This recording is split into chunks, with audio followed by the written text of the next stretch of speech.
Eu sei que estamos ficando com cerca de 32% dos lucros de todo o petróleo vendido que sai da Venezuela, o que é uma porcentagem muito alta.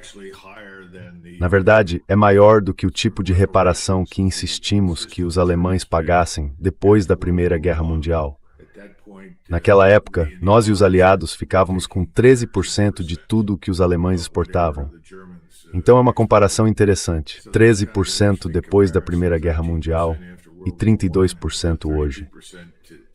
E o argumento era, bem, estamos usando isso para pagar pela operação inicial que capturou Maduro e sua esposa. Mas obviamente vai muito além disso. Eu não sei quais são as coisas de que ele está falando. Se estamos falando de mais sanções, mais intimidação, mais pressão nesse sentido, não acho que essas coisas possam ter o efeito desejado.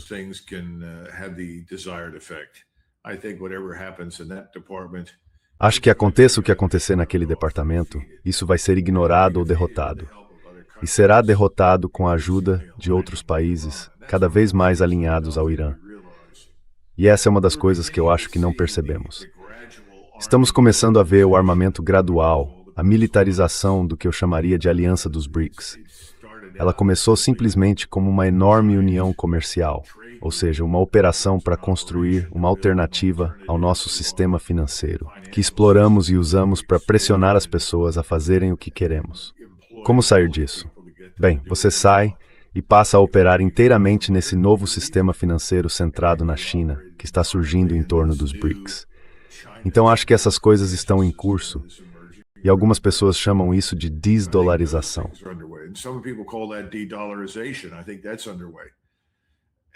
Acho que isso já está em andamento. O que quero dizer é que causamos um dano enorme a nós mesmos. Não vejo nenhuma evidência de que qualquer coisa que façamos agora contra o Irã vai ser boa para os Estados Unidos, para o povo americano e para nossos interesses estratégicos de longo prazo. Mas sabe, não acho que exista uma estratégia de longo prazo. Não acho que jamais tenhamos tido uma estratégia de longo prazo. A única que podemos citar nos últimos anos é, obviamente, a contenção nas últimas décadas e ela foi abandonada. Então esta é uma operação muito míope, com interesses de curtíssimo prazo, o interesse de aniquilar o Irã, de fazê-lo se render, por assim dizer, a Donald Trump. Boa sorte.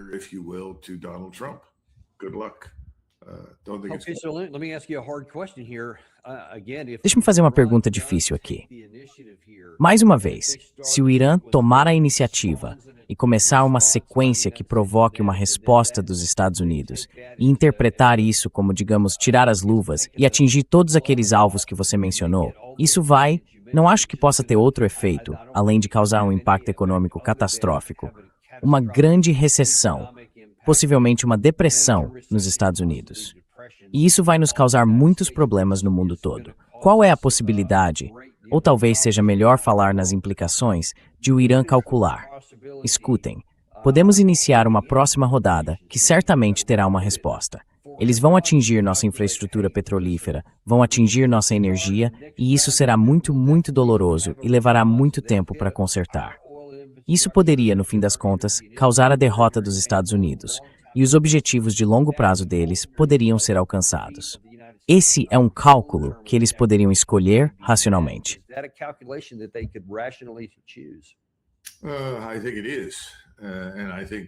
Acho que sim. E acho que você está falando de danos à região do Golfo Pérsico e à sua infraestrutura, cuja recuperação exigiria pelo menos 10 anos. Então você está falando de uma depressão global, sem dúvida.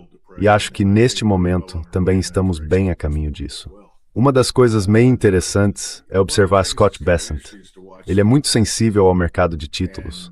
Agora estamos bem acima de 5% nos títulos de 30 anos. Essa última venda de títulos foi enormemente cara para nós.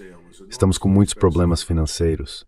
Scott Bessent está usando todos os truques e ilusões imagináveis que tem na manga para, de certa forma, adiar o inevitável colapso financeiro, que na minha opinião.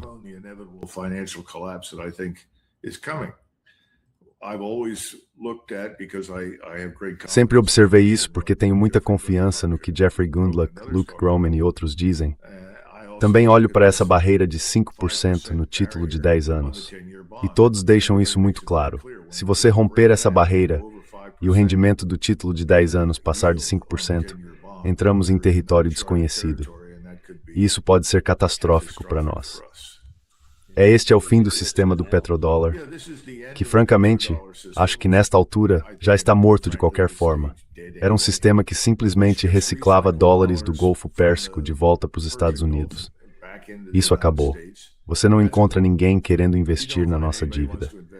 De certa forma, adiamos um colapso no Japão, e ao fazer isso, prejudicamos o euro porque usamos o euro. Claro, como um banqueiro me disse outro dia na Europa, quem estamos tentando enganar? O euro e o dólar são a mesma coisa, é tudo dólar. Eu disse, tá. Acho que estamos, neste momento, em um conjunto de condições financeiras muito frágeis. Entendam, demine to make over. Acho que não sei qual dos dois quebra primeiro, Dan. Será que quebra financeiramente aqui em casa primeiro? Ou explode no Golfo e depois quebra financeiramente aqui? Eu não sei.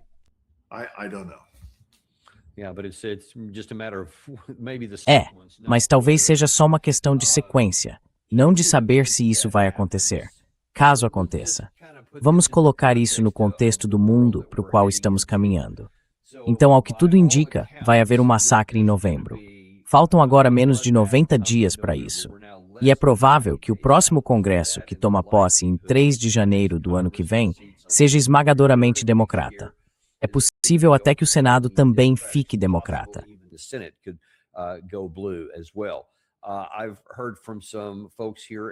Ouvi de algumas pessoas aqui em Washington que afirmam ter algum conhecimento disso, que os democratas já têm um plano definido. Vão simplesmente fazer investigação atrás de investigação, provavelmente audiências de impeachment, seja lá o que for, para paralisar completamente o presidente Trump e os republicanos pelos próximos 2 anos, rumo a 2028. Aparentemente, esse é o plano deles. Então, quando você tem essa disfunção política, que vai manter o presidente Trump na defensiva o tempo todo, ao mesmo tempo em que, se isso voltar a se tornar um conflito armado e tivermos uma forte pressão econômica sobre nós, que preocupações você tem sobre a viabilidade e a estabilidade dos Estados Unidos internamente?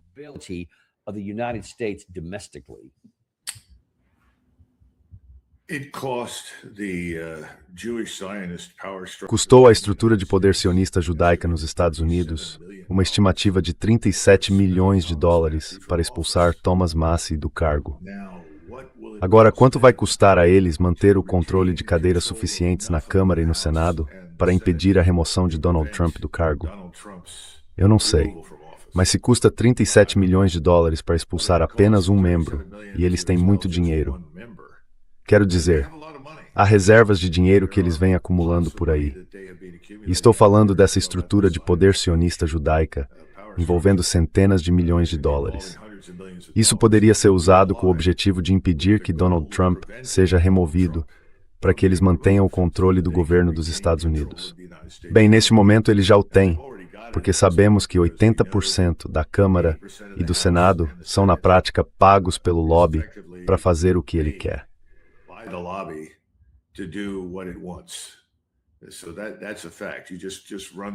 Então, isso é um fato. Basta olhar os valores de dinheiro que entram nisso. E é impressionante. Às vezes é muito dinheiro. Às vezes não é tanto assim, mas os membros são tão gananciosos por dinheiro e tão desesperados por dinheiro para se manter no cargo que fazem quase qualquer coisa para permanecer lá.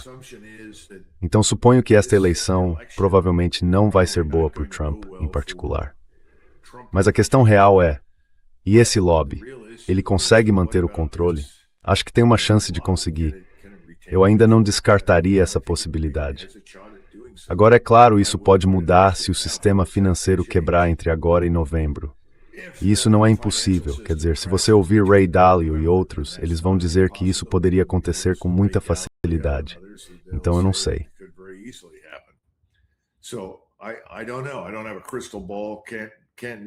Eu não tenho uma bola de cristal.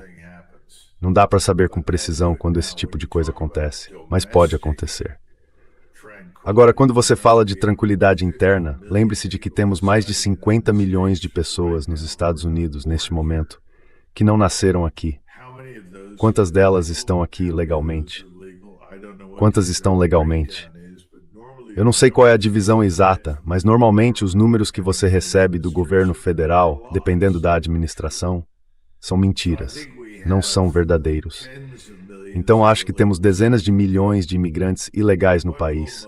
O que a maioria deles vai fazer? E acho que depende. Também depende das pessoas que têm cidadania americana.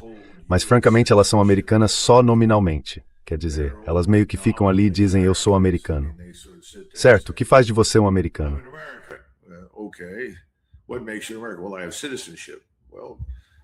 Bem, eu tenho cidadania.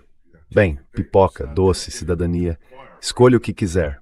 Francamente, não é tão difícil de conseguir, pelo menos não para quem tem algum dinheiro ou influência. É mais difícil para quem não tem nada disso. E muita gente trabalhou muito para conseguir essa cidadania, o que é uma das razões pelas quais estão irritadas com a imigração ilegal. Mas o meu ponto é, não sabemos como muitos grupos vão reagir. Alguns grupos podem voltar para os lugares de onde vieram, pelo menos até que as coisas aqui se acalmem. Outros grupos não têm nada para onde voltar. E aí entra a questão do Estado de Direito. Onde estamos nisso agora? Quantos policiais deixaram a corporação porque têm medo de fazer o próprio trabalho?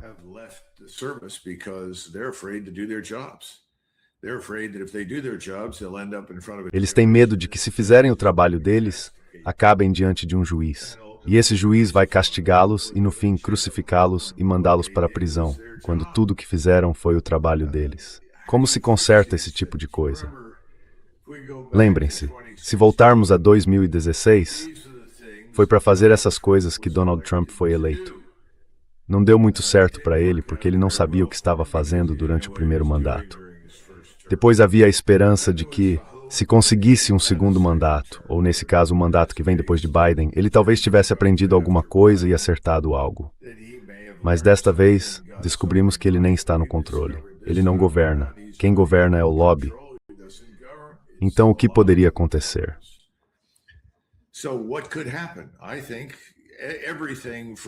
Acho que podemos ver desde uma desintegração social completa, a sociedade mergulhando no caos, até uma inquietação moderada em todas as grandes cidades do país.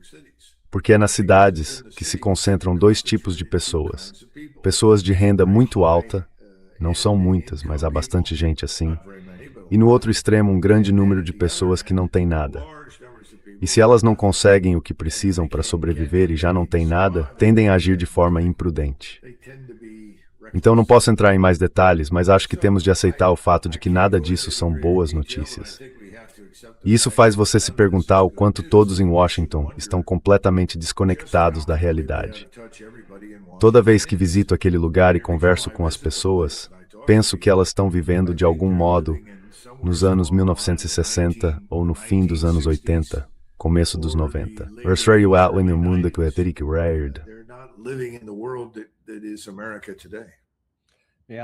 Sim, essa é uma das coisas que me preocupam. Exatamente isso.